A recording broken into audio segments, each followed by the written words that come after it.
سنگے درے حضور سے ہم کو خدا نہ صبر دے، جانا ہے سر کو جا چکے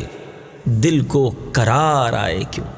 یہاں سنگے در سے مراد چوکھٹ ہے، در کا دروازہ، اور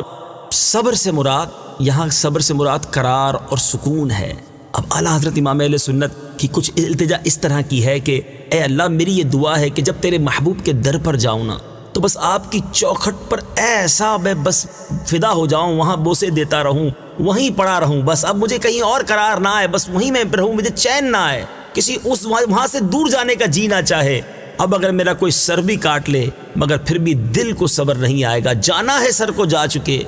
دل کو قرار آئے کیوں۔ بس میں نے اب نبی پاک کی چوکھٹ کو تھام لینا ہے، تیرا منگتا نہ در بدر جائے،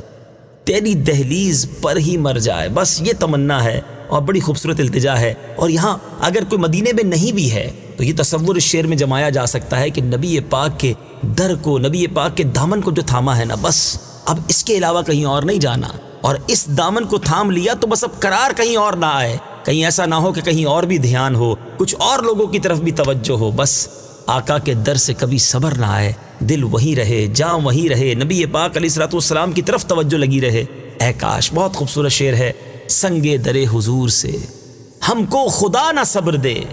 جانا ہے سر کو جا چکے دل کو قرار آئے کیوں۔ سنگے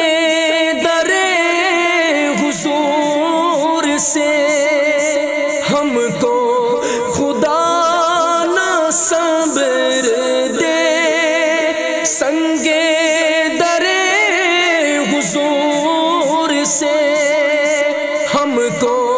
خدا نہ صبر دے، جانا ہے سر کو جا چکے، جانا ہے سر کو جا چکے دل کو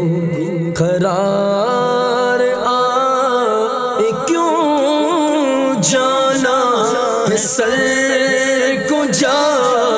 چکے، ہاں جانا ہے سر کو جا چکے دل کو قرار آئے کیوں، دل کو جو عقل دے خدا، دل کو جو عقل دے خدا، تیری گلی سے جائے کیوں۔ صلو علی الحبیب صلی اللہ تعالی علی محمد۔ مجھے اپنی اور ساری دنیا کے لوگوں کی اصلاح کی کوشش کرنی ہے انشاءاللہ عز و جل۔